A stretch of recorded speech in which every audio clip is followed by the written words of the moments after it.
ওমানের বিপক্ষে ব্যাটিংয়ে নেমে দ্বিতীয় বলে উইকেট হারায় পাকিস্তান। Saim Ayub golden duck. শুরুতে বেশ ধীর গতিতে ব্যাট করে ফারহান ও হারিস। ষষ্ঠ ওভারে ঝড় তোলেন হারিস ও ফারহান। এতে ৬ ওভার শেষে পাকিস্তান তোলে ১ উইকেটে ৪৭ রান। ফারহানের চেয়েও আগ্রাসী মেজাজি ছিলেন হারিস। মোহাম্মদ হারিস ৩২ বলে 50 তোলেন।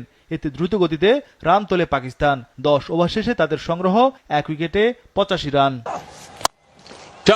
এরপরে আমির কালিমের স্পিনে বেকায়দায় পড়ে পাকিস্তান দল। ওপেনার সাহেবজাদা ফারহান ২৯ বলে ২৯ রানে আউট। ১৩তম ওভারে কালিমের জোড়া আঘাত। মোহাম্মদ হারিস ৪৩ বলে ৬৬ রানে আউট। সালমান আগা গোল্ডেন ডাক। ৪ ওভারে ৩১ রানে ৩ উইকেট শিকার কালিমের। হাসান নওয়াজও দ্রুত ফিরে যান। হাসান নওয়াজ ১৫ বলে মাত্র ৯ রানে আউট। ১২০ রানে ৫ উইকেট হারিয়ে চাপে পড়ে পাকিস্তান। মোহাম্মদ নওয়াজের ইনিংস থামে ১০ বলে ১৯ রানে। কালিমের পর শাহ ফয়সালের ৩ উইকেট শিকার। এতে ২০ ওভারে পাকিস্তান তোলে ৭ উইকেটে ১৬০ রান। ফখর জামান ১৬ বলে ২৩ রানে অপরাজিত ছিলেন।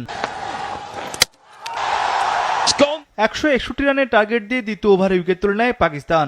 ওমান অধিনায়ক যতীন্দ্র সিং ১ রানে আউট। উইকেট নেন স্পিনার সাইম আইয়ুব।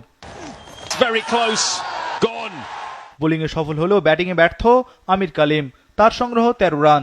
কালিমকেও বিদায় করেন সাইম আইয়ুব। ৬ ওভারে ওমান তোলে ২ উইকেটে ৪০ রান। চায়নাম্যান সুফিয়ান মুকিম প্রথম ওভারেই সফল। নাদিম ৭ বলে ৩ রানে আউট। পরের ওভারে নওয়াজের স্পিনে সুফিয়ান মেহমুদও সাজঘরে ফেরেন। সুফিয়ান মেহমুদ ৫ বলে ১ রান করেন। ৪২ রানে ৪ উইকেট হারিয়ে বিপর্যয়ে পড়ে ওমান। পাকিস্তানের স্পিন আক্রমণে ওমান বেসামাল। ৯ম ওভারে তাদের জোড়া উইকেট পতন। বিনায়ক শুক্লা ২ রানে রান আউট। হাম্মাদ মির্জা ২৩ বলে ২৭ রানে আউট। ১০ ওভারে ওমানের সংগ্রহ ৬ উইকেটে ৪৯ রান। বাকি ১০ ওভারে দরকার আরও ১১২ রান। এরপর আর বেশিক্ষণ টিকতে পারেনি প্রথমবারের মতো এশিয়া কাপ খেলতে আসা ওমান। মাত্র ৬৭ রানে অল আউট মধ্যপ্রাচ্যের দলটি। এতে ৯৩ রানের জয় পায় পাকিস্তান।